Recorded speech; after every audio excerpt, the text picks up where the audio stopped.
Sap! Andito na naman ang Tombi. Magugulay nga tayo ng dahon na ere. Dini nga sa Manila, hindi ko alam kung kilala ang dahon na ito. Pero nga sa amin sa Bicol ay paborito namin to. Dini nga sa Maynila kung tawagin ito ay talbos ng kamoting kahoy. Pero sa amin nga ang tawag nga nito ay ugbos balingoy. Pasensya na nga sa mga hindi kumakain ni Re. Pero sa amin nga isa ito sa pinakapaborito naming gulay. Kaya nung nakita nga ni Lablab si tatay na nagtitinda ng gulay, agad nga naman talaga akong bumiling 3 tali nito. Hindi pa nga ako nakontento kanina at nagdagdag pa akong isang tali pa nga nito. Kaya nakakamiss na nga lang talaga mga idol sa probinsya. Kahit araw-araw ka magulay ay wala namang bayad nga talaga. Basta masipag ka lang magtanim, meron kang aanin. Sa punto nga itong mga idol, tinatanggal na nga namin isa-isa yung dahon sa kanyang tangkay. Kasi nga mamaya hihiwain ko nga ito at gagayatin ko ng pinong-pinong. Pero nga sa iba hindi ko alam kung paano pagluto nito. I-comment nyo na nga lang po kung paano kayo magluto ng talbos ng kamuting kahoy. Ganun rin nga sa amin, ginaganyan nga. Pinong-pino nga talaga dapat yung pagkahiwa. Kasi papakuluan natin yan mamaya at pipigaan natin sa asin.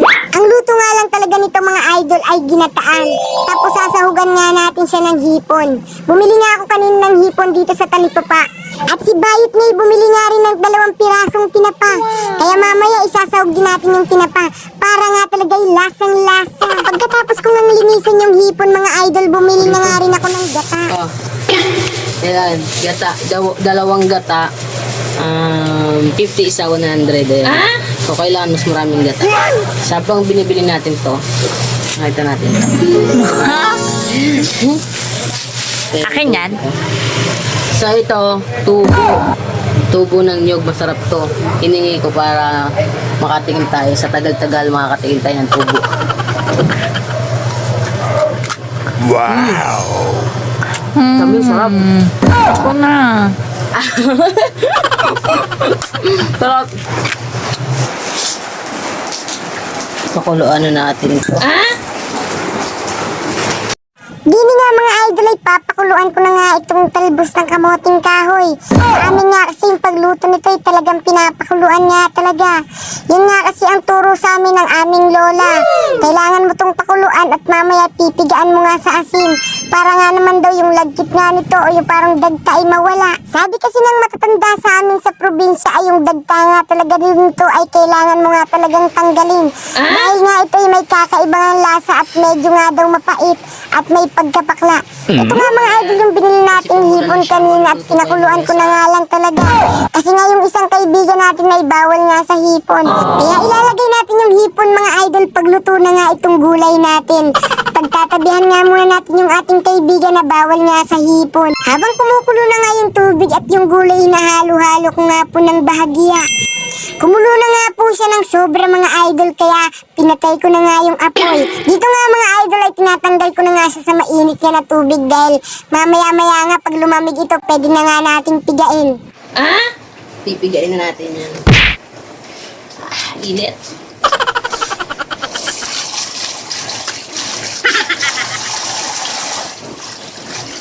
Hoy, tol. Gulay. Ito.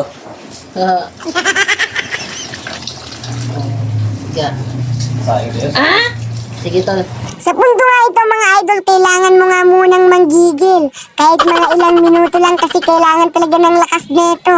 At kailangan talaga mga idol pag nagluto ka ng gulay na ere, kailangan hindi ka gutom. Para nga may lakas ka sa pagpipiga nga nito.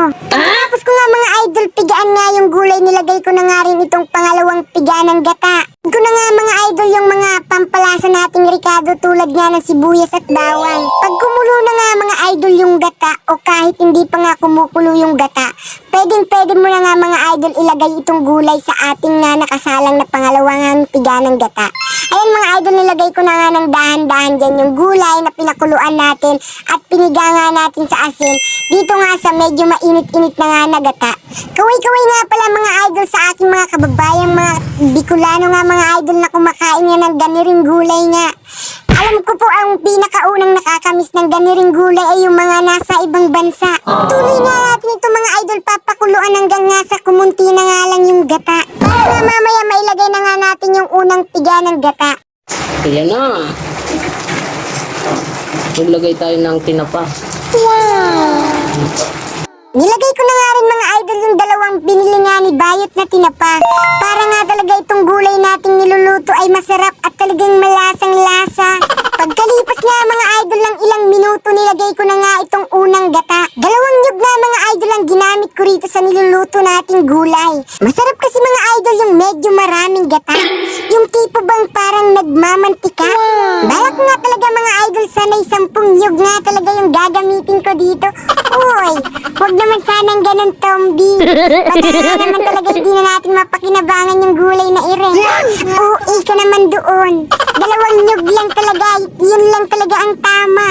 Pagkalagay ko nga talaga nito mga idol na gata, maaamoy mo na't malalanghap mo na talaga yung sarap ng niluto nating gulay. Pasensya na nga sa aking mga kababayan, yung mga natatakam na dyan. Sa punto nga itong mga idol, luto na nga yung gulay. Napagtabihan ko na nga rin yung kaibigan ko, kaya inihulog ko na nga itong mga hipo na pinakuluan ko nga kanina. Sa puntong ito mga idol ay luto na nga yung gulay at ako'y takam na takam na. Kaya hanggang dito na nga lang mga idol ang video ito. Maraming salamat po sa lahat ng nanonood at sumusuporta. I love you all. Bye bye. Mwah.